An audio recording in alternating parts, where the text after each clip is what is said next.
station with the best music. Best music. I love the best music. Radio. Beat-Drops Radio. Beat-Drops Radio. Beat-Drops Radio. Beat-Drops Radio. Beat-Drops Radio. Beat-Drops Radio. Bianca,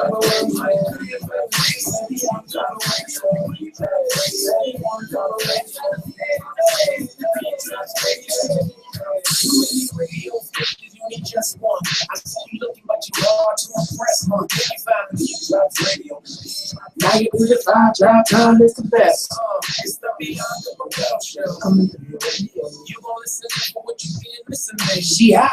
Who you got for your radio job? You entrepreneur, make a radio rock. From Atlanta to the caveman, the internet came in the east and the west. Both love what you're saying. And if you got good days, you feel like I'm a friend. You stepping to the love of what you play. Out with the old one, in with the new one. Beat-Drops Radio. Beat-Drops Radio. Bianca Burwell show. Bianca Burwell show. Beat-Drops Radio. Beat-Drops Radio. Beat-Drops Radio. I told you, I can't Beat-Drops Radio. Bianca Burwell show. Bianca Burwell show. Bianca Burwell show. You are tuned into your girl, Bianca Burwell, on TheBeatDropsRadio.com. Today is the day we're going to be talking about the Ferguson grand jury decision. I also have some folks that are going to be chiming in via telephone, and some of you guys have already told me your thoughts via text and social media. If you want to call in and be a part of this broadcast, just call 404-826-9223. That is the dial-in number, 404-826-9223. The listen line, 24 hours a day that can be used, is 401-347-0418. That's for those who don't have internet access or you're about to walk away from your system or whatever it is. You can dial that number at any time, 401-347-0418. Don't forget to download the TuneIn app if you want to carry me with you wherever you go on your smart device. It doesn't matter. And the Q&A box is open. So if you want to see everything that's happening as it happens right here in the station, just go to TheBeatDropsRadio.com, click on Watch Live. And right at the bottom, it has Join the Conversation. If you want to type right there, I'll see it on the message board come up nice and clear. But give me about 20 to 30 seconds, though. 20 or 30 seconds so I can see it. And as long as it's not crazy, I'll address it. That's cool? That's cool. All my people out in Texas, what's going on? Bellingham, Washington. Hey, Philippines, what's going on? Of course, Atlanta.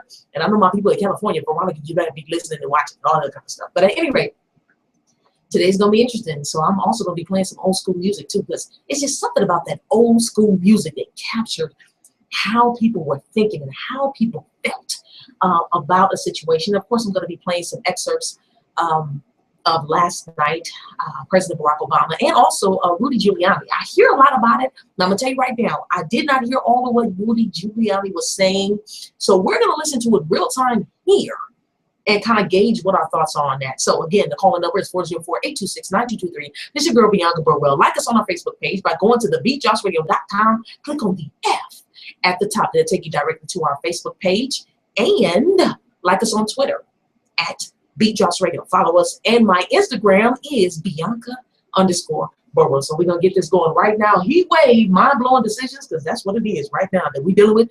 Mind-blowing decisions. We'll be back after this.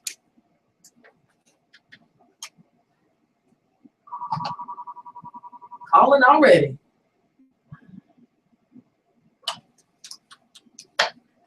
BeatDrops Radio.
So that's Michael Jackson, Off the Wall. Prior to that, you heard Curtis Mayfield, The Makers of You, and Heat Wave, Mind-Blowing Decisions.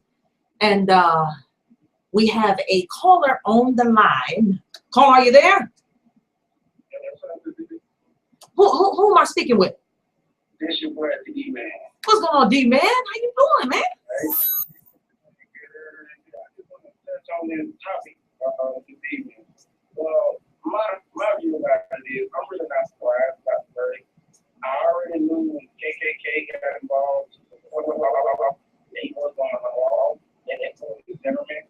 And I just feel like all these police officers and judges, they got family members that's in the KKK, they got support them boys no matter what. And I don't understand why is make, shocked about the situation. It's the same thing happened. If the cop was a black officer, nobody ain't talking about it. What's the big deal about it now? I'm sorry that Michael Brown, he did it wrong. According to that strong arm the man and then right. He was wrong. I feel like he did do what he did to do a crime. But being shot down and then evidence being tampered with, I already knew that was gonna happen. So you felt like it was a foregone conclusion that the odds were stacked against Michael Brown and his family. I mean, well, I feel sorry for the family, they lost their son. But Michael Brown did wrong, and he deserves to die. Well, I agree with you on that. Well, surprised that the officer walked. Well, I personally, I wasn't surprised. I already had the flyer made, just waiting on them to say that no true bill. I was just waiting, So where do we go from now, D-Man? What do we do at this point? How do we move forward? I mean, I feel like for one thing, we need to get more control on our community, and we need to get some of our people out there being willing and judges, and we need to start voting. And what can be heard, and we don't have to, always depend on just to get justice. We need to go out there, just like this Friday. Watch all these people go out this Black Friday, but I don't be a registered voter. You know what I'm saying? Like 2 times in my home. But I just feel like we're the people. We need to and we stand together. There are why? I mean, you only just tearing up your own community. Right. You're tearing up your own store. Those people are perfectly fine with y'all. Tearing y'all up. Don't worry about the United States in y'all community. Y'all just go ahead. You're right about that. I always wondered why people felt like tearing up their own neighborhoods was the best thing to do, and that's not. I mean, as soon as you step foot into a different neighborhood, the people who look different than you, then it seems like swifter action or some people will start paying attention a little bit more. So basically, they need to vote. Is that what you're saying? You need to register to vote rather than worrying about who can get the best deal on sneakers. Yeah. I mean, you can go when Jordan comes out of New Jordan, the line left around the corner. But then the time to vote, or PTC needs for the kids, you don't see no parents up in there before that.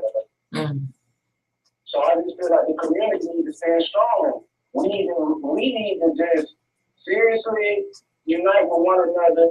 Stop trying to worry about bringing each other down. There's enough negativity going on that they don't. Okay, I'm bringing a different way. If the law is designed to protect, okay? If they would have, let's say, for instance, they would have went against the officer. The law wouldn't have went against the officer because that would have been saying that this law is not good. You get what I'm saying? I'm working with you. Well, I feel like if they would have convicted the officer, it would have made the Americans feel like, yeah, they got justice quick.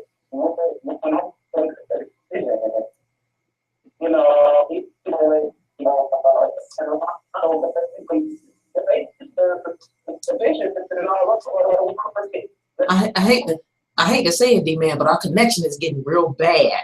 I'm understanding what you're saying though, and I appreciate you calling in though. I really do. All right. Well, with me, you have a great day, and keep up the good work. Thank you. I appreciate that. Have a good one now. All right, peace. All right, so the call-in number is 404-826-9223. Again, 404-826-9223 is the call-in number. And as we saw, the grand jury is not made up of a whole bunch of individuals with a lot of law degrees or anything like that, or people that have familiarity with the law, but it's actually just 12 regular people. 12 regular people, and it's supposed to be some type of secret type of situation that was started long before you and I, in a country that, if you look like me, was not by us. If you don't look like me, then you understand what I'm talking about. But apparently this is something that was in Rome or Greece or something like that, that the grand jury or the secrecy began. And it consists of 12 people, but this particular grand jury, just regular folks like you and I, it was nine white, 3 black, and all you really need in a grand jury is 9 people to agree. Now, some might say that the deck was already stacked. Some can say that. We don't know until those individuals start coming forward and voicing who did what, who said what. And I'm pretty sure that we'll see something like that take place as to who thought what and what the conversation was. But during the time of this whole situation where they were reviewing the evidence and, sequestered, if you will, they were not permitted to speak to any part of the media and let anybody know anything. However, it is mighty strange to me that it was leaked. The decision ahead of time was not strange. I'll just say it was leaked on purpose. And me personally, I felt as though as soon as we did not see or hear word of Officer Darren Wilson being asked to report to jail or turn himself in, it was good and obvious that he was not going to be indicted, or at least it should have been that obvious to everyone else that was paying attention to the situation. And I believe that there were 7 men, 5 women on this, and like I said, it was made up of 9 white and 3 black. So all you need in the grand jury decision is 9 people to agree. Just 9. And all of us, just like our caller D-Man just was saying, nobody should be shocked about the situation. This is something that has been taking place for quite some time. Somebody let me know about something just before I came on. But I'm gonna have to look it up first before I mention it, because apparently this is an incident that took place in Ferguson, like about 10 months prior to the situation that took place with Darren Wilson and Michael Brown. So I'm gonna look that up first before I mention it, because I just was like, wow, I didn't know anything about it. But we know that as we come up and come along, that there are tensions that intentionally have been placed between, the black community and the white community. It just has been. It's been that way for years. And I hear commentators and broadcasters like Rush Limbaugh. I do listen to Rush Limbaugh. Those who listen to me on a regular basis know that I do. And I listen to some of the things that he says. And I said it before, I'll say it again. It's just very obvious that people can come to a conclusion or draw a conclusion about other people regarding a situation that they never experienced themselves. And what do I mean by that? What I mean is, there was a video, and if you guys are on Facebook, it is there. But the people who put the video together are the Young Turks. Now you can go on YouTube and look up, just type in Young Turks, Turks, Young Turks. And I watched this video, and the Young Turks, they are white. White gentlemen, sometimes they have a white lady and a black lady come in and kind of co-host, and they kind of add a little spin, sometimes, a little comedic spin on different things, and some things are very serious. Now, this particular video that they posted on their channel, they were talking about how white people feel about black people. And there was a gentleman he went to the mall, While he was in the mall, he was actually had arranged for himself and either the mother of his children to meet and exchange the children there at the mall. Some of us have done it that have gone through those type of situations before. You want a mutual spot, whatever. They selected the mall. This gentleman was sitting in front of one of the stores, waiting, killing time, just waiting. He wasn't doing anything. When it got close to time for him to be able to go and meet up and get his children, he had gotten up and started walking. A white female officer approached him. Now, the white female officer was asking him to give her his identification. Now, some of you have seen this before, like I said, chime in. But, and the caller number is 404-826-9223. But she asked him for his identification. He said, I don't have to give you my identification or to tell you who I am. He said, what do you need to know? She said, I need to know who you are. I need to identify you. She said, and he was saying, why? I haven't done anything wrong. I was sitting down and I'm here to wait, here to pick up my children. Now, as they're walking, the reason why we know this is because he started filming on his phone. Boy, those phones have gotten some folks in trouble, haven't they? But, and it also prevents a lot of he said, she said type situation. But at any rate, she's just, constantly, on him. Now, he did not raise his voice, which I'm very proud of him on that because he could have or acted irate. But he was saying that he didn't do anything wrong. And she wanted his identification. He said, you're only doing this because I'm black. And she chuckled a little bit or whatever. But as they began, continued to walk, he wasn't running again. He wasn't shouting, raising his voice, any of that.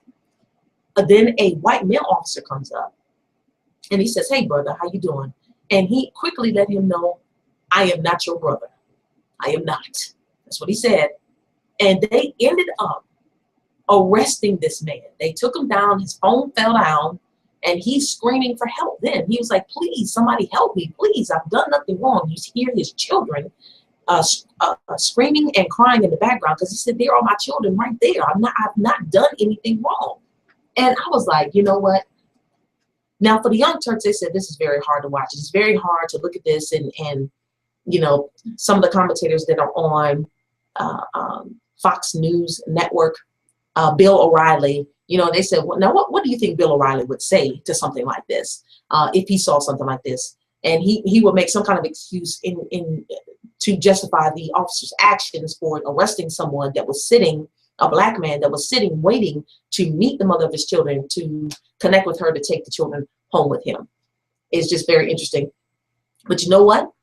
I also saw the same situation take place with a white male. Now, listen to me closely. I saw the same situation happen to a white male. He filmed as well. There was an officer that came and he was on the street. Now, this guy had a weapon on him that was apparently he was licensed to carry it. But the officer wanted to know what was his name. He wanted his identification. The white male said, I haven't done anything wrong. I haven't broken any laws. You don't need to see my identification. You only need to see my identification if I'm accused of breaking any laws. Am I accused of breaking any laws? Of course, he said no. He said, well, then I don't have to show you my identification. They went round and round. Another officer came up and they let that man go. Two strikingly different situations. I'm just saying. One black, one white. The black one got arrested and taken away, and the white guy was let go. Just saying. Keep it locked right here. SOS Band. Take your time, do it right. Bianca Burwell Show. Keep it locked.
no longer with us now. Each year, thousands of cases go unreported where children with disabilities and special needs get abused in their schools. Our mission is to protect the child as well as the teachers who educate them. Please help us in our effort to stop the abuse and promote safety by donating to positive initiatives in care of Aaron Hatcher's They Can't Talk But We Can Eat. P.O. Box 2392, Roswell, Georgia 30077. Or visit our website at theycan'ttalkbutwecaneat.org.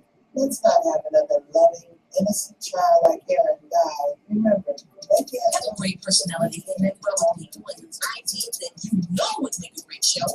Then contact the Beat Drops Radio and email your YouTube links, website, and contact information to TheBeatDropsRadio@gmail.com to set up an appointment today.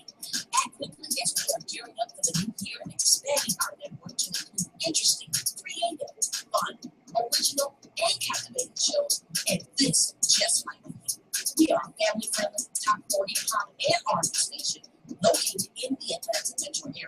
Now, if you don't live in the Atlanta area and have pre-recorded shows, we have time slots available for you too. Don't delay and email us today, TheBeatDropsRadio@gmail.com.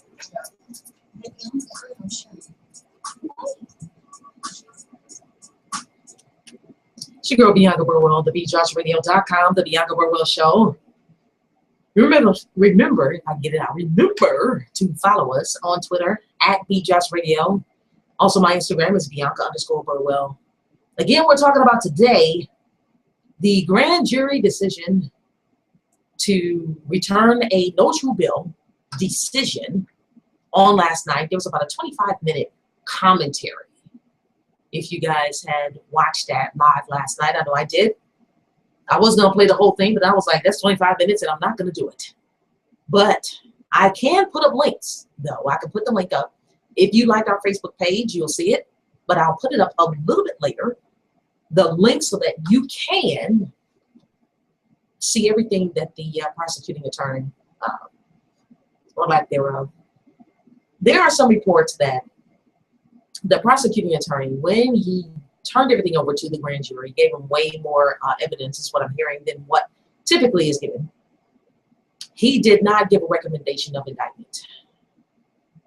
Are you surprised? I'm not. Matter of fact, none of this should really be a surprise if you understand exactly what's going on. But these are things, I'm talking about propaganda, how certain people are set up to be viewed in the media. I have a son. And some of you all that are listening may have sons as well. But when you are a mother of a young black teenager, male teenager, the biggest thing that comes to mind is that, especially when he leaves out to go to school, is that you want to see your child return, come home. It's a whole lot of stuff that's going on. Now my son is 14 right now. He's 14. And I was telling him not long ago that when you are out in the street and you are dealing with other people, there are things that you must do.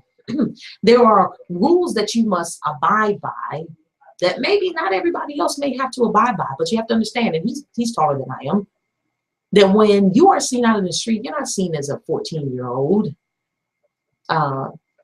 boy.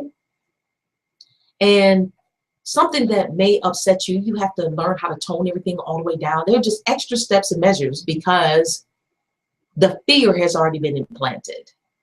And there's really nothing that you can do about that.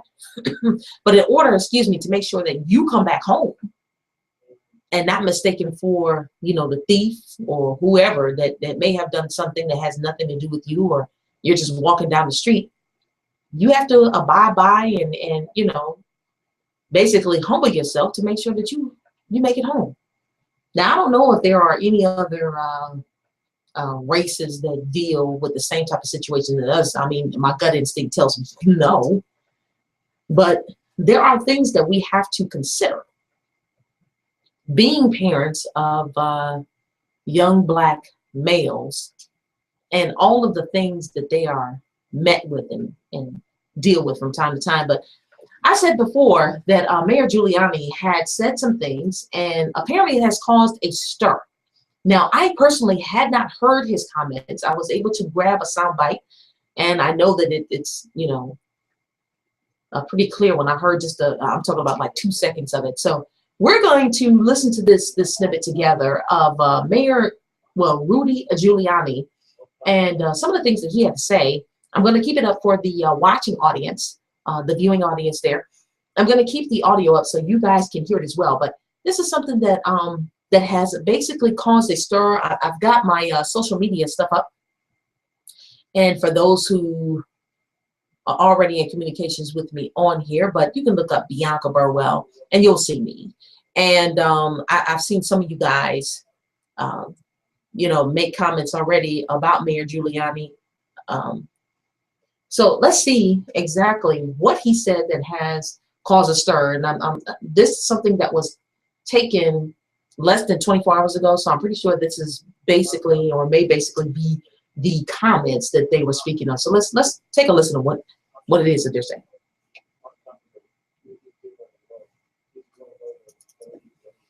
I was opposed, by the way, to declaring a state of emergency. I thought it created a psychological atmosphere. What I would have done is I would have masked my police secretly. I would have had 3 times as many police as they had, but I've had it hidden all over the city. And the minute it started, they'd have been overwhelmed by police, and they'd have been arrested at the first moment they do something, not after a half hour or an hour of having the cooling off period. Would you have had your police use tear gas on the protesters? I would have had them do anything necessary to stop them. My concern now, last night, my concern was for the Brown family. I feel terrible for them. I believe it was a correct verdict. In fact, I think it was the only verdict the grand jury could reach. Why? I'm going to tell you why. As a prosecutor, you couldn't possibly have won that case. One of the things, I was a United States attorney, for 11 years. You considered 2 things when you decided on an indictment. One, do you have probable cause? I don't think there's any question they didn't have probable cause. But past that, number 2, can you win this case at trial? They would have been destroyed at trial by a halfway competent defense lawyer because of all the inconsistencies. And frankly, the prosecutor was generous because of all the perjury that was committed by witnesses whose testimony is contradicted by physical evidence and whose testimony is contradicted by themselves. There are several witnesses who gave 3 different versions, including under oath.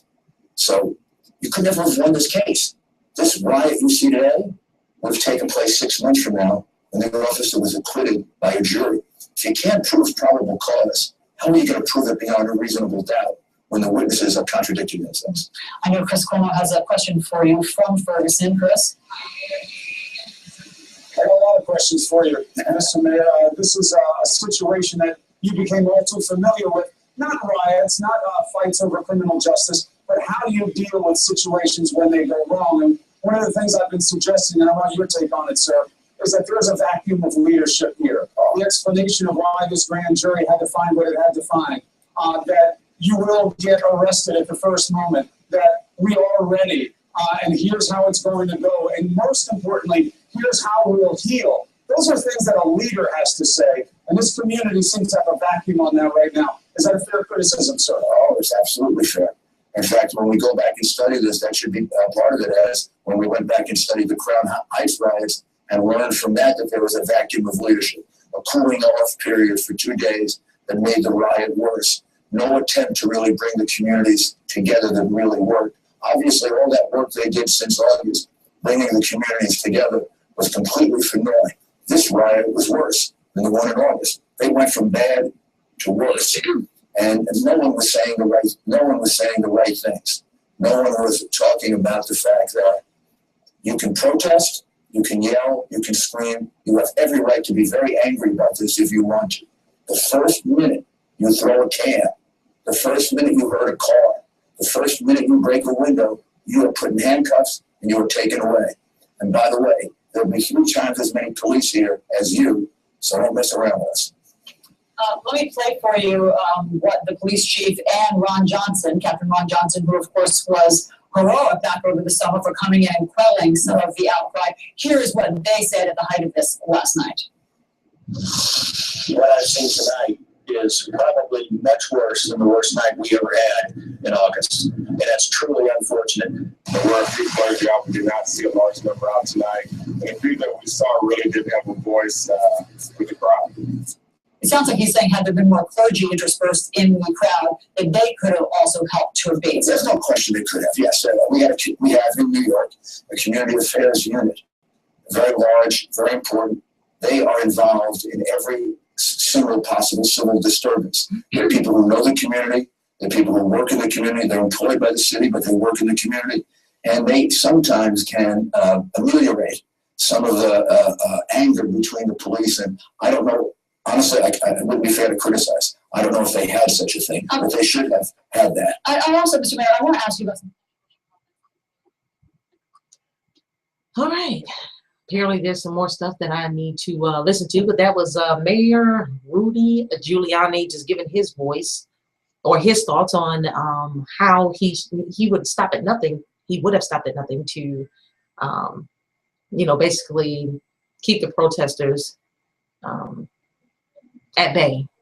I heard him say that he would have had them basically in plain clothes. He wouldn't have issued a state of emergency, and as soon as a car was hurt or a can was thrown, then you're basically going to be placed in handcuffs and arrested, and it's going to be 3 times as many as us than you, and you don't want to mess with us. I don't know, that serve and protect thing just seems to be eluding. I don't know what you guys are, but probable cause.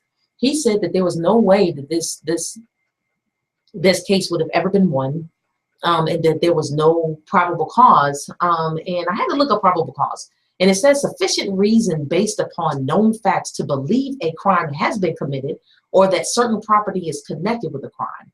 Probable cause must exist for a law enforcement officer to make an arrest without a warrant, search without a warrant, or seize property in the belief the items were evidence of a crime.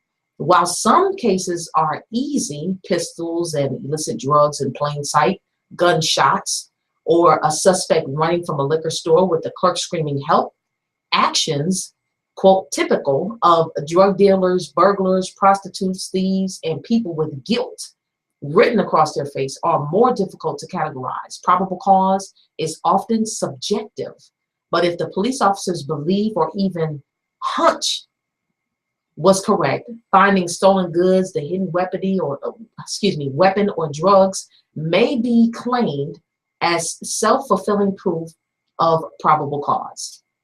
Technically, probable cause has to exist prior to arrest, search, or seizure, and that's coming from dictionary.law.com. That's law.com is where it's coming from. That I had to look that up because I don't know if anybody else has taken the time to look it up.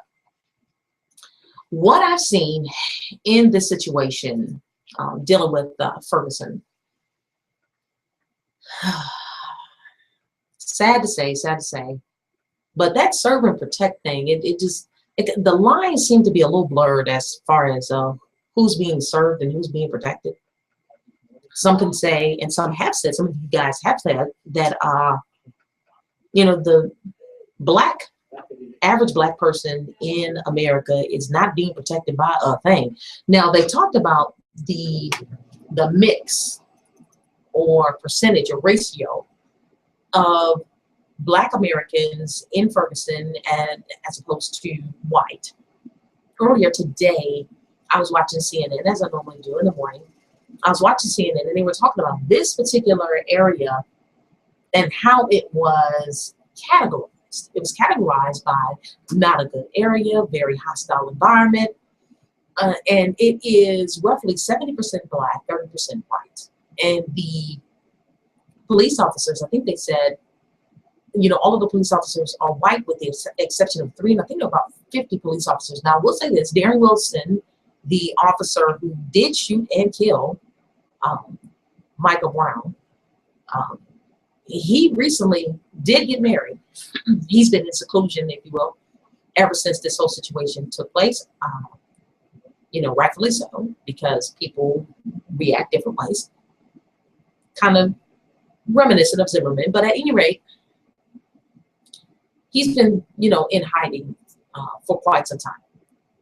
He got married on October the 24th, and he married a fellow police officer, you know, and she also is on that particular force. Now, I've heard reports that he has since resigned, that Darren Wilson has since resigned. And my thought is this: he is forever going to be viewed as a killer. It doesn't matter what, he can pull somebody out of a burning building. Doesn't matter.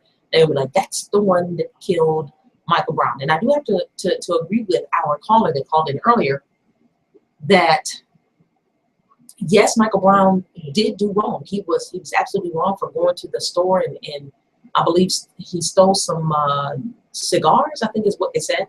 He was absolutely wrong for walking out of there for that. And the emphasis has really been placed on the fact that Michael Brown was, I believe, 6'4" or something like that. They said about 300 pounds. But let me say this too: the police officer Darren Wilson, he wasn't no small dude. He was about 6'2" himself, you know. But I believe he was scared. I believe the officer was scared. I believe that he looked at Michael Brown as a threat, and that now Giuliani, in that clip that I just played, he mentioned that there were so many inconsistencies with witnesses and, you know, even their own witnesses. And we heard that. It heard, you know, some were saying one thing, some were saying another. But they read the comments that Officer Darren Wilson made. And what he said is that he had taken 2 blows. He had taken 2 blows to the face, and that he didn't want to take another one because if he felt that if Michael Brown hit him correctly, he could have killed him. To me, it sounds a little coach that you have to at least say that you were in fear for your life in order to justify any type of action.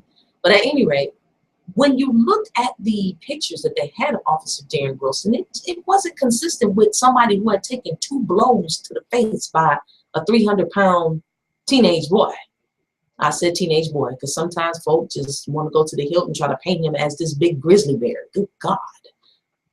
They tried to do that too with Trayvon Martin when they did the cutouts. Did y'all notice that? During they did a cutout of George Zimmerman, and I don't even know why they permitted something like that. That was crazy, but they put cutouts. They put a cutout of Trayvon Martin and a cutout of George Zimmerman and put them side by side as if that was to justify, you know, Zimmerman shooting and killing him as well. But I think in both cases, both of those gentlemen were getting their ass whipped. I'm just being honest with you. They were getting their ass whipped, and one had a gun and the other one didn't. And the one that didn't have a gun, obviously, neither one of them are here right now. Now, you might not agree with what I just said or in the manner that I just said it, but I said it. And when you have a gun and the other person doesn't, and if you want to make sure, this is my thought, if you want to make sure that nobody can go back and ask that individual what happened as opposed to your story and their story, you know, if they dead, they can't say nothing. Am I wrong? Just wondering what y'all think about that. If the person is dead, they can't defend themselves, can they? Now, another thing too with the grand jury, they're presenting evidence, but nobody's being cross-examined. Nobody's being questioned. No pressure like that is being, you know, put. So with a statement from Officer Darren Wilson not even being questioned, you know, like look at the inconsistencies. He was saying that he felt as though Michael was charging him and that he was 8 to 10 feet away. Y'all look it up. You'll see it.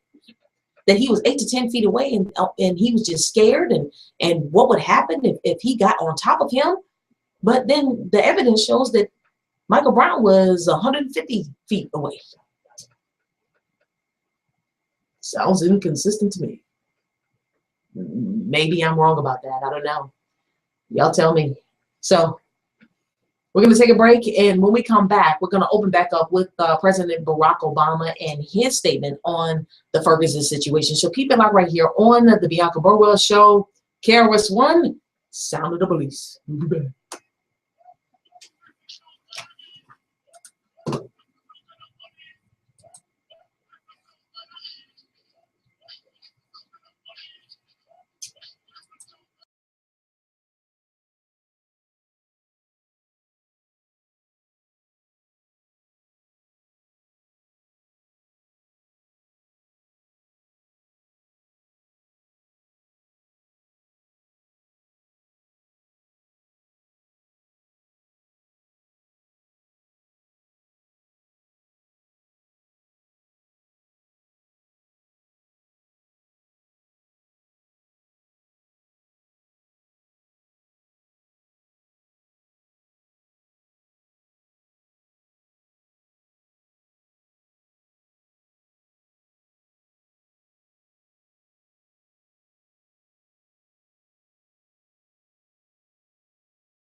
every Sunday morning for Sunday morning inspiration right here on TheBeatDropsRadio.com starting at 9 a.m.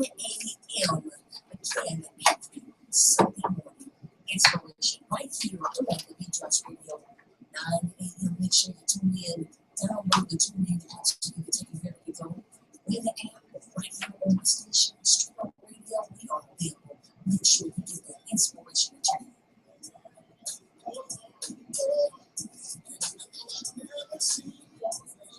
Have a great personality, connect well with people, and an idea that you know would make a great show.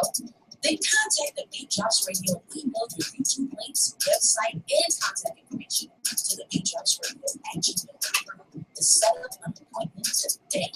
Act quickly as we are gearing up for the new year and expanding our network to include interesting, creative, fun, original, and captivating shows. And this just might be it.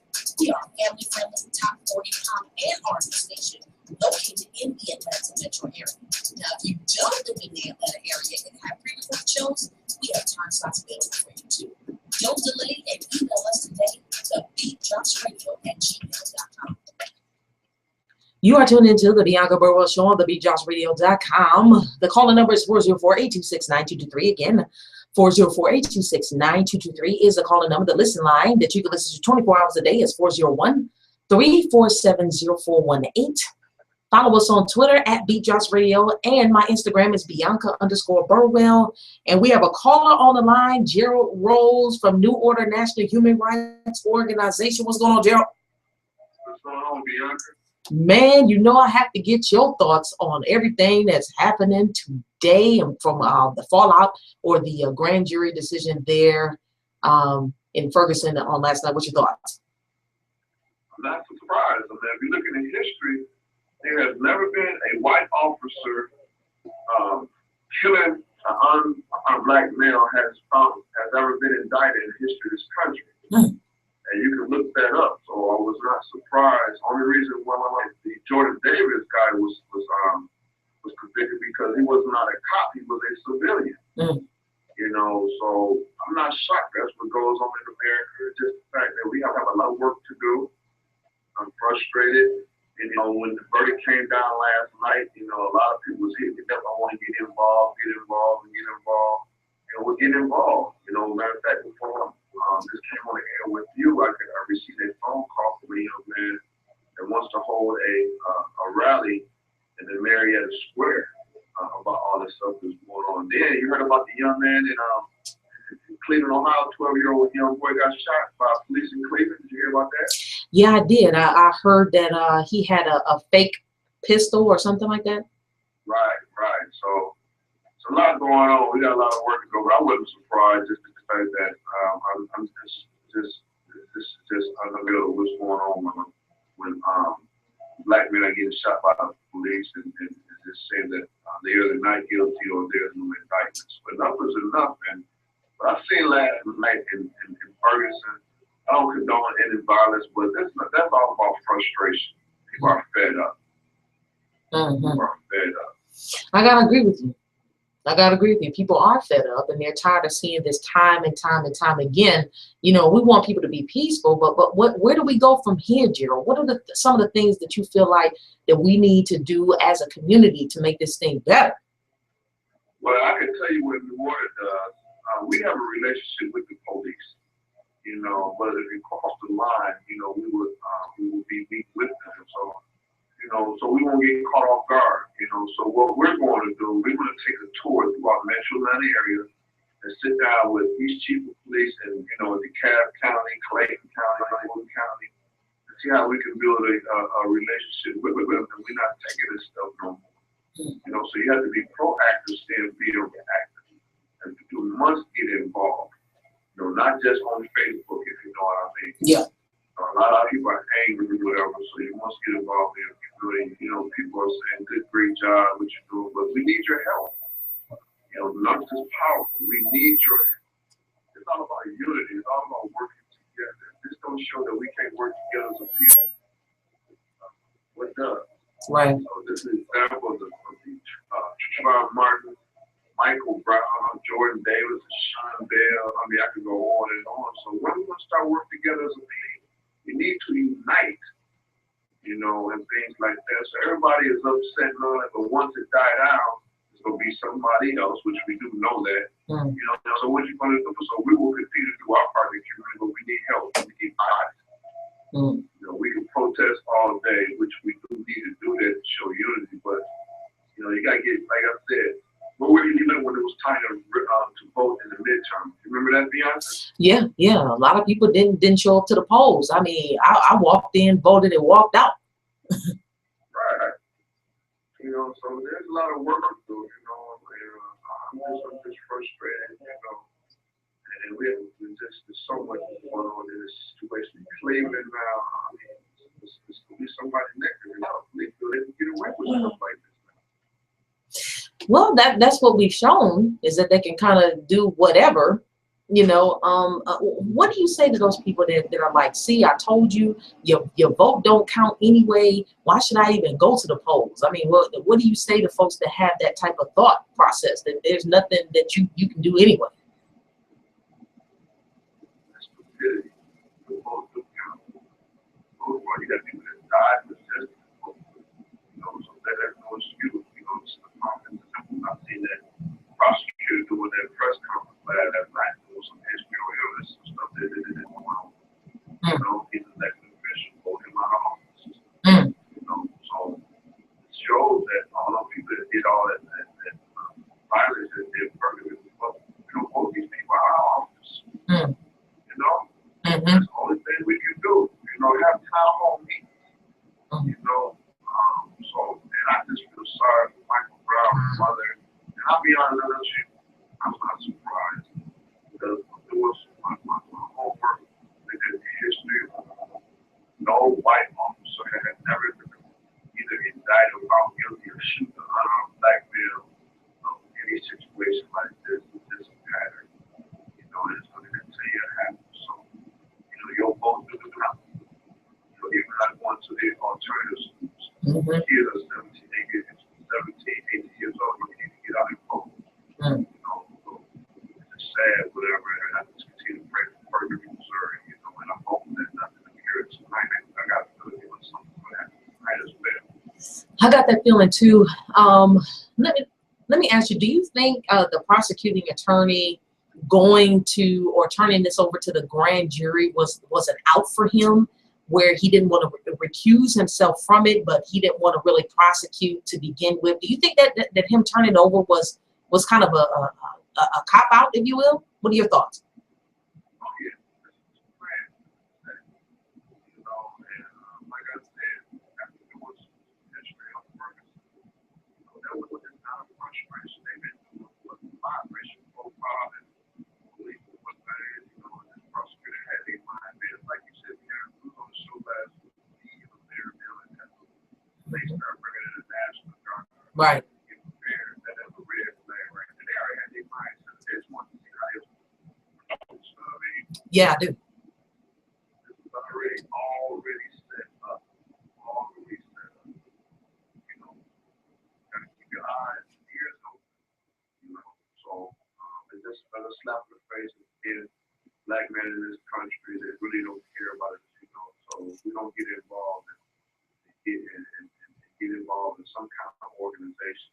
You know, this is going to continue.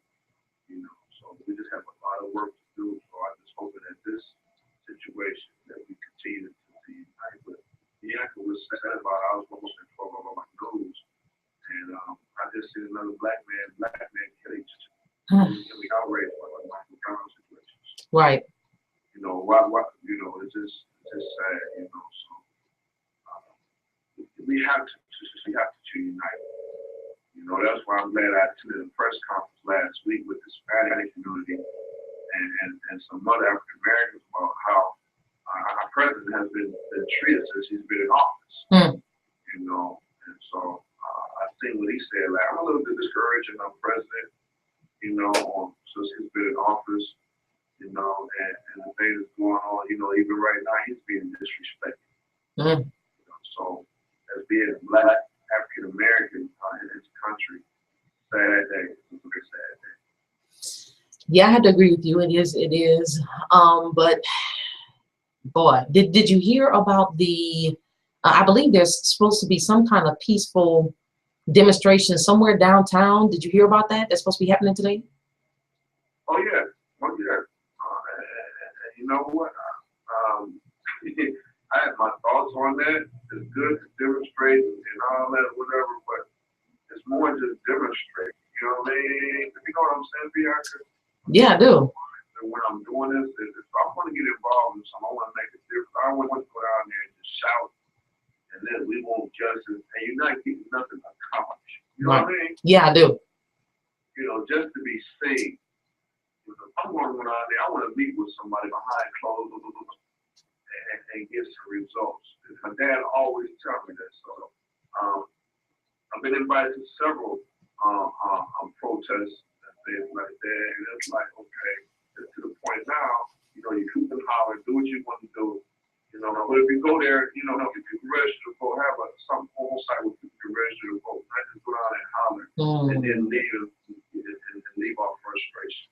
If you know what I mean. So I had coming to the White House, like Martin Luther King used to go down there and sit with these key people who get the results. That's where my mind is right now. Not just protest, if you know what I mean. Yes, I do. Yes, I do. So have voter registration cards at least on hand, so that you know the people can come down, and while they're high on energy and wanting to get involved, they can at the same time, you know, at least register to vote, because there's probably a whole lot of folks that are partaking in. I'm just assuming, but it just seems that way to me, that are, you know, upset and partaking in these different activities, but they themselves aren't even registered to vote to even make a difference or have their voice be heard. Right. Same situation, Trayvon Martin, you know, have all these rallies and all that. But where are we getting accomplished? You know, seriously, what have we accomplished in the Trayvon Martin situation? No, we haven't accomplished anything. Right. I invite people to know to get involved and things like that. Like last night, I was getting a lot of hits or whatever. And then once it died down, once the media get tired of showing this, what happened, we're gonna be back in the same situation. You know, so like I said, I pick these battles now. You know, if I want to put my hands in the pot, not just want to be seen, moving and hollering, scream with justice and things like that. You know, so it's more than just that right now. You know, so with Dr. King and Bill did that back in the day, they did rally and all that, but you know what? They got results. They did with the bus boycott in Montgomery. You know what I mean? It's all about putting money back in our own community. And that's another thing if we start putting money back in our own community and do our own business, they can really shut down this economy. But we don't do that. But then you want to just go rally and protest, that's not going to fix the problem. You know, right now people say, you know, don't shop on Black Friday now. You know, keep your money in pocket. They're not going to do that. No, they're not gonna do that. They ain't gonna sacrifice. You know what I mean? There's no sacrifice. You know, there's no commitment. There's really no dedication to our community right now. Like I said, once everything died out, like the Trayvon and whatever, we'll go back into the community and just be laying around, just complaining on the sideline. You know what I mean? Right now, everybody's hyped because I'm upset. You know, I'm upset with this thing when I'm hurt, you know.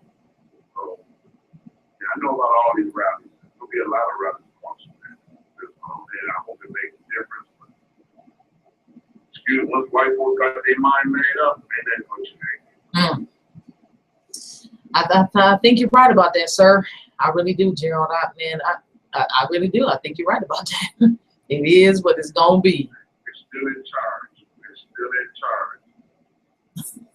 You know, but you know what I would love to see, even, you know, like I said, back in the day, even I had this when you had Jim Brown and Ali and several athletes back in the day, they don't like to stood up. Yeah. Against injustice. Yeah. You know, I would love to see when this great came down and every NBA and football player, African Americans, said, hey, we ain't going to work today. You know they're not going to do that though, Gerald. But even though, I mean, I understand what you're saying, because that could make an impact, unlike any that have been seen before. But I just, unfortunately, it just seems as though that this is a new breed of individuals that we have right now that don't understand the type of weight or impact that they can create by just doing something simple like that.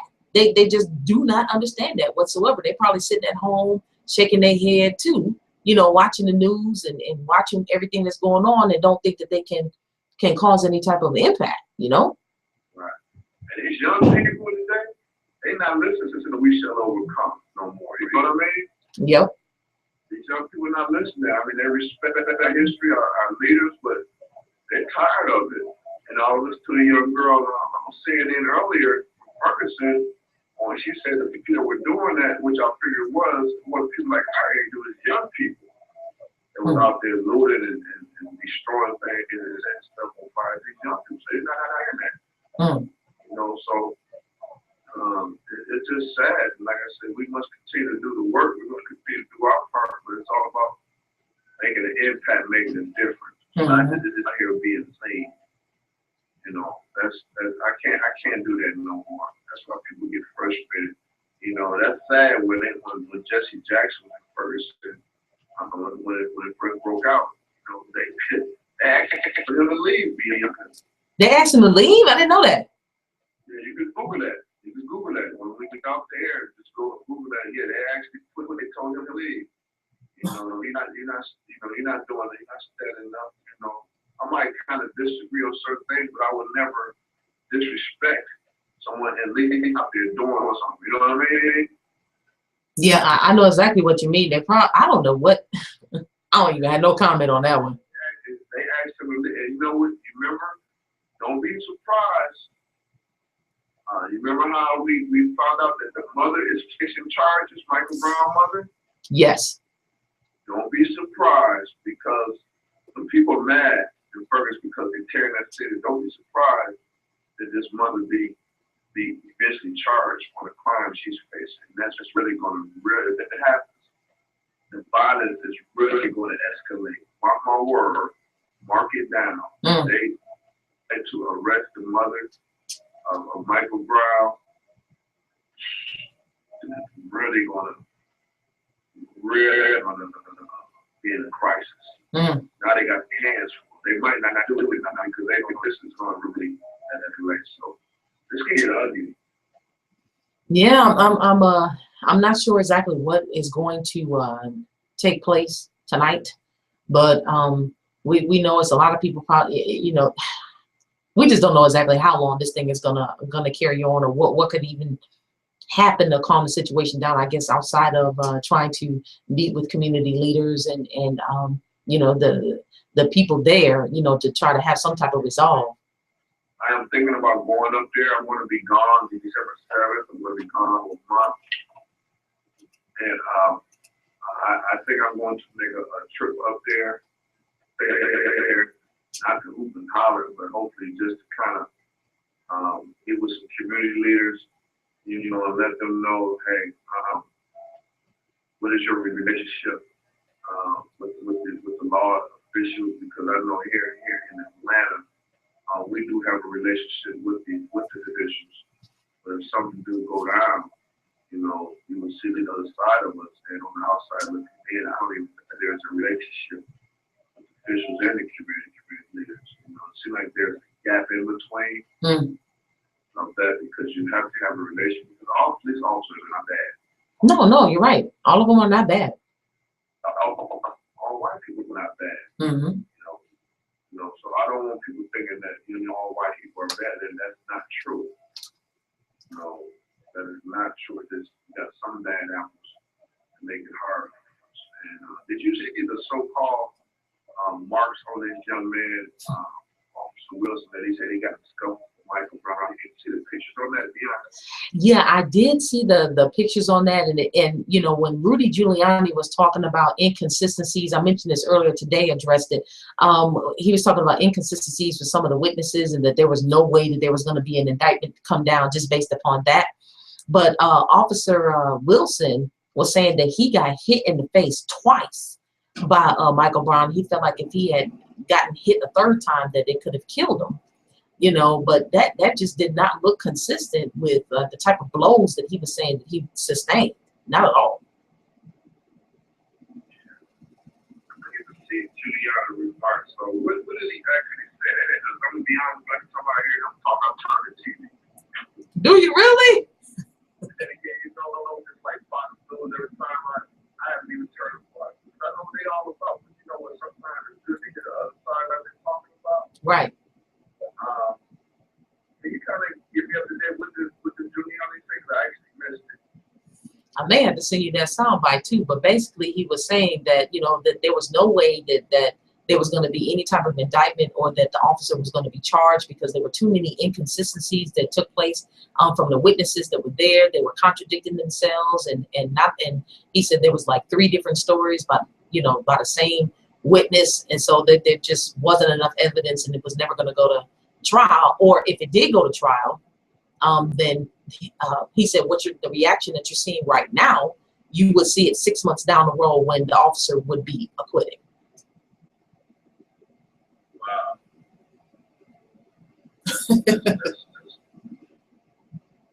Yeah, that's what he said. I'm not surprised. I just feel if the young lady who we interviewed on CNN, they try to kind of make her say that her credibility wasn't good. You know, but that's what's going on. You know, we have a lot of work to do. You know, I encourage everyone, the listeners, again, thank you for doing what you're doing, Bianca. You're doing a wonderful job. Thank you, sir. For the listeners, not just listening, getting involved, not just calling in, getting involved. Right. If I can get my number up here, that's okay with me. Yeah, go right ahead. Go right ahead. Get involved with the water. You can call us at 100 345 number 38. I'm not just saying get involved with the water. Get involved with something, you know, because the saga is going to continue. Get your number one more time. 1-800. Yes, I'm sorry. It's 1-800-336-5138. You know, and that's the organization number. You know, and again, get involved in some kind of organization. Do some pick up, make a phone call. Do some mentoring. You know, because there's going to be another Michael Brown. Even we just got over the Trayvon Martin situation. Now there's a young man in Cleveland at 12 years old. They got shot, killed by the police. It's going to be somebody else. I heard there's a situation going on in Milwaukee, Wisconsin. So the saga continues. At least feel they can get away with it, and they're getting away with it. They are. I want to say thank you, Gerald, for chiming in today, and we'll definitely be talking again soon. I appreciate you. Thank you for having me. I'm looking forward to seeing this video again. Indeed. All right. Have a good one. You too. That was Gerald Rose of New Order National Human Rights Organization. We'll be back after this, and we're also going to play that statement from President Obama. We'll be back.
Deliberating the death of Michael Brown issued its decision.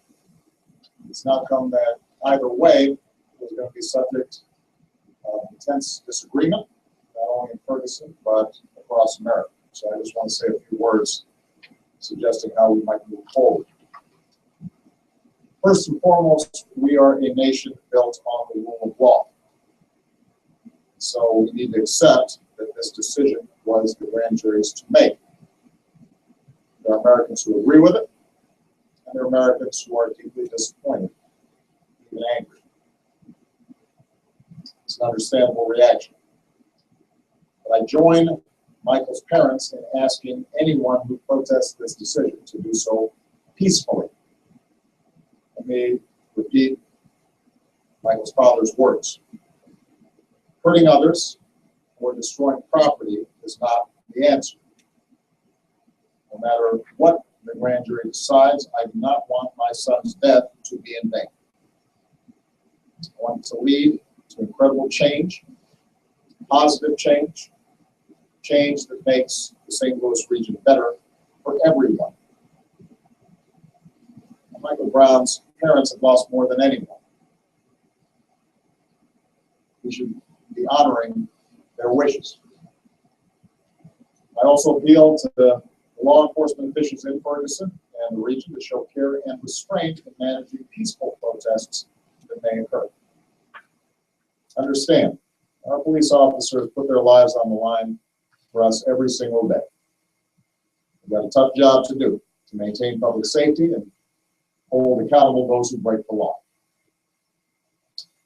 As they do their jobs in the coming days, they need to work with the community, not against the community, to distinguish the handful of people who may use the grand jury's decision as an excuse for violence, distinguish them from the vast majority who just want their voices heard around legitimate issues in terms of how communities and law enforcement interact. Finally, we need to recognize that the situation in Ferguson speaks to broader challenges that we still face as a nation. The fact is, in too many parts of this country, a deep distrust exists between law enforcement and communities of color. Some of this is the result of the legacy of racial discrimination in this country. And this is tragic because nobody needs good policing more than poor communities with higher crime rates. The good news is we know there are things we can do to help. And I've instructed Attorney General Holder to work with cities across the country to help build better relations between communities and law enforcement. That means working with law enforcement officials to make sure their ranks are representative of the communities they serve. We know that makes a difference. It means working to train officials so that law enforcement conducts itself in a way that is fair to everybody. It means enlisting the community actively on what should be everybody's goal, and that is to prevent crime. And there are good people on all sides of this debate, as well as in both Republican and Democratic parties, that are interested not only in lifting up best practices, because we know that there are communities who've been able to deal with this in an effective way, but also who are interested in working with this administration and local and state officials to start tackling much needed criminal justice reform. So those should be the lessons that we draw from these tragic events. This is not just an issue for Ferguson. This is an issue for America. We have made enormous progress in race relations over the course of the past several decades. I have witnessed that in my own life, and to deny that progress, I think, is to deny America's capacity for change. But what is also true is that there are still problems, and communities of color aren't just making these problems up. Separating that from this particular decision, there are issues in which the law too often feels as if it is being applied in a discriminatory fashion. I don't think that's the norm. I don't think that's true for the majority of communities or the vast majority of law enforcement officials, but these are real issues. And we have to lift them up and not deny them or try to tamp them down. What we need to do is to understand them and figure out how do we make more progress. And that can be done. That won't be done by throwing bottles. That won't be done by smashing car windows. That won't be done by using this as an excuse to vandalize property, and it certainly won't be done by hurting anybody.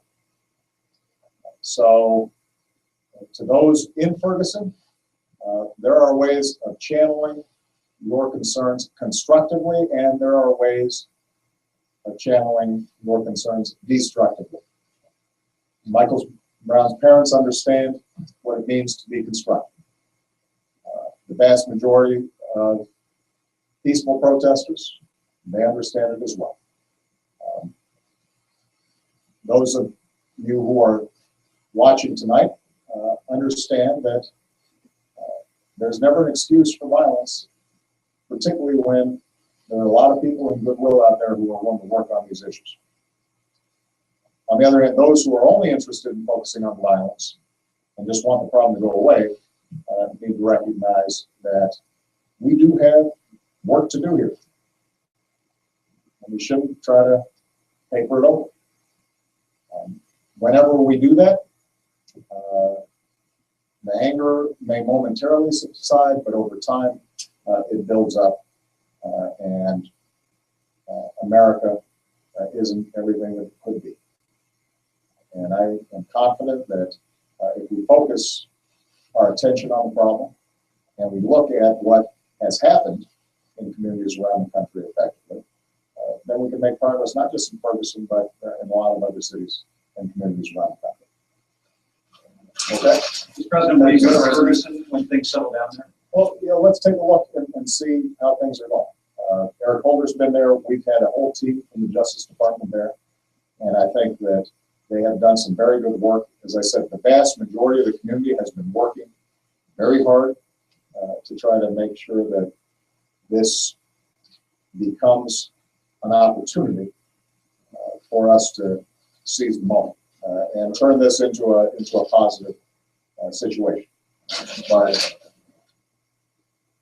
I think that we have to make sure that we focus at least as much attention on all those positive activities that are taking place as we do on a handful of folks who end up using this as an excuse to misbehave or break the law or to engage in violence. I think that it's going to be very important, and I think the media is going to have a responsibility as well to make sure that we focus on Michael Brown's parents, and the clergy, and the community leaders, and the civil rights leaders, and the activists, and law enforcement officials who have been working very hard to try to find better solutions, long-term solutions to this issue.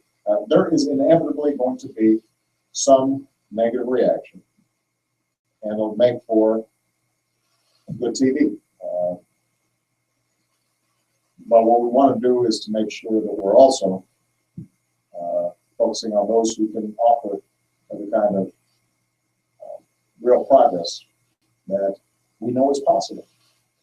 The vast majority of people in Ferguson, the St. Louis region, in Missouri, and around the country are looking for. And I want to be partners with those folks, and we need to lift up that kind of constructive dialogue that's taking place. All right. Charges.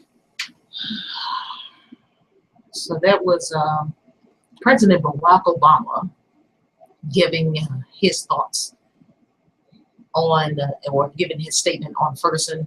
And I was just listening to things that the president had to say. And at the same time, I was also looking at a couple of bulletins that came across the wire here. And One of them being, you know, Michael Brown's stepfather criticized for reaction to the grand jury decision. Now, you guys, I was looking at some of the comments that were made. And again, I'm just saying, you know, if you're going to protest, which I am not going to do, I'm not protesting nothing. You know, I understand a little bit more happening than just, you know, I'm voicing my opinion, have a platform, and I'm just saying, everybody just be calm and cool. But Michael Brown's stepfather is being criticized for appearing to incite a crowd of protesters shortly after learning the grand jury's decision not to indict Ferguson, Missouri police officer Darren Wilson in the fatal shooting of his unarmed stepson. And again, this is coming from Yahoo News. It's a bulletin that just came across not long ago. When the grand jury's decision was announced on Monday, Brown's mother, Leslie McSpadden, stood silently on the hood of a car. She stood silently there. And apparently, you know, well, this is what she said. She said, and I quote, "I have been living here my whole life. I have never had to go through anything like this. None of you know me, but I don't do nothing to nobody. Anybody say so, they're a liar, they're a damn liar." McSpadden, overcome with grief, broke down and was confronted by Brown's stepfather, Lewis Head, who climbed on top of the car, turned to the crowd, and repeatedly burned his beat down. Now, you know, I can see how that's inciting violence. You might not want to do that, you know, sir.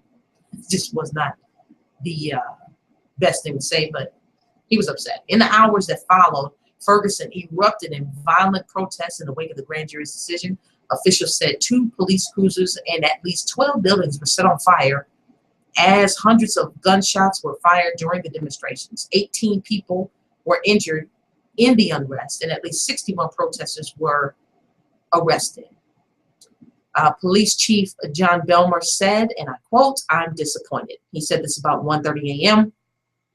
"I didn't see a whole lot of peaceful protesters out here."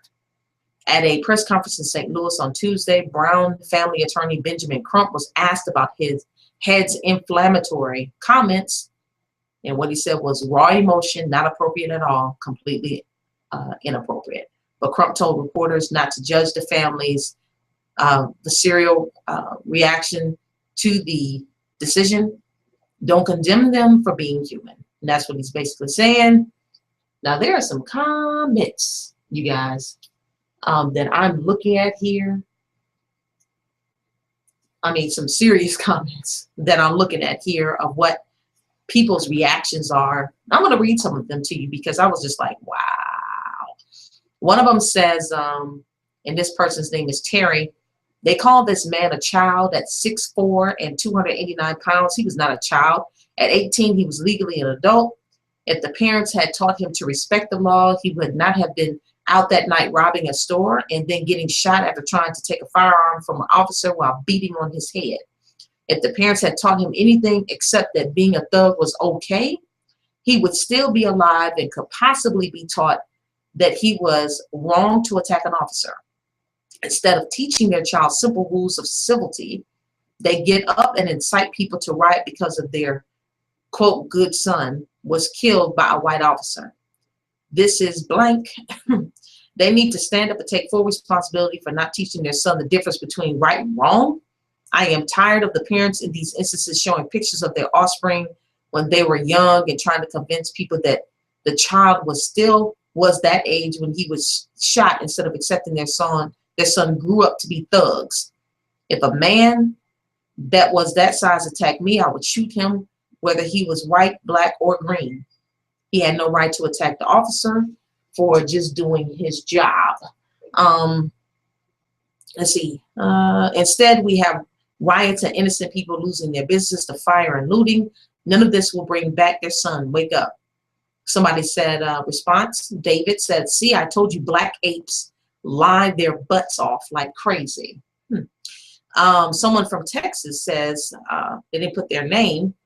This is exactly the kind of violence and destructive garbage we expect to hear from persons who defend the thug mentality, not defending Wilson because I was not there and do not have the facts, but injustices happen every day to people of all races and color. When they do, most of us do not take out our anger on innocent bystanders.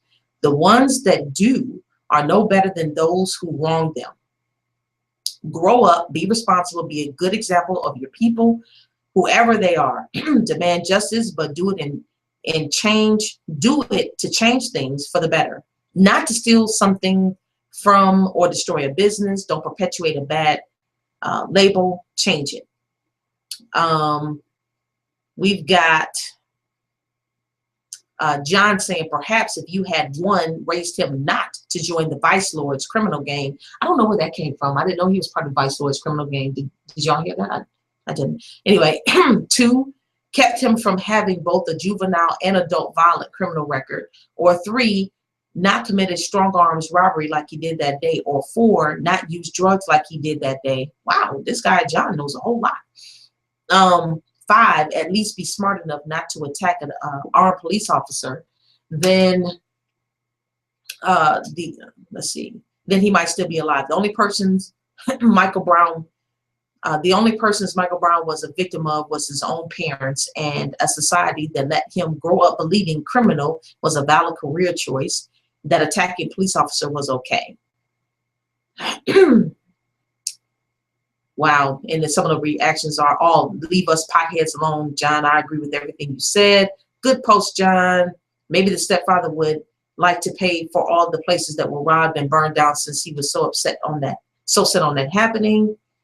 It's funny how you conservative cowards have to come to the internet to voice your bigoted and ignorant opinions. What's the matter? You afraid what the real world might do to you if you spoke up in person? And someone said, for the life of me, I can't understand why the parents of the Black community at large blind themselves to these facts. So there's your divide, and it just continues. So we appreciate you and everybody who joined in and watched this episode. We might run it back tomorrow. I don't know. Or we might have some folks just come on in. But no, we're coming in tomorrow. We're going to be live. So just keep it locked right here on TheBeatDropsRadio.com. Also, tell others that are looking.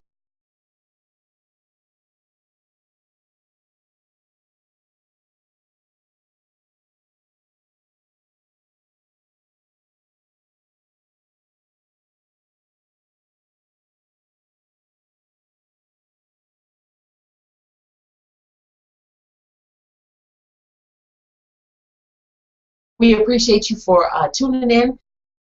If you haven't done it already, like us on our Facebook page by going to TheBeatDropsRadio.com and clicking on like. Once you hit like, share with all your friends, suggest it. Follow us on Twitter at BeatDropsRadio. And also follow me on Instagram, Bianca_Burwell. The conversation will continue because this stuff is going to continue to keep going on, like we said with Gerald Rose when he called in earlier during the broadcast. Appreciate you guys. Have a great and safe week as we move forward. Have a good one.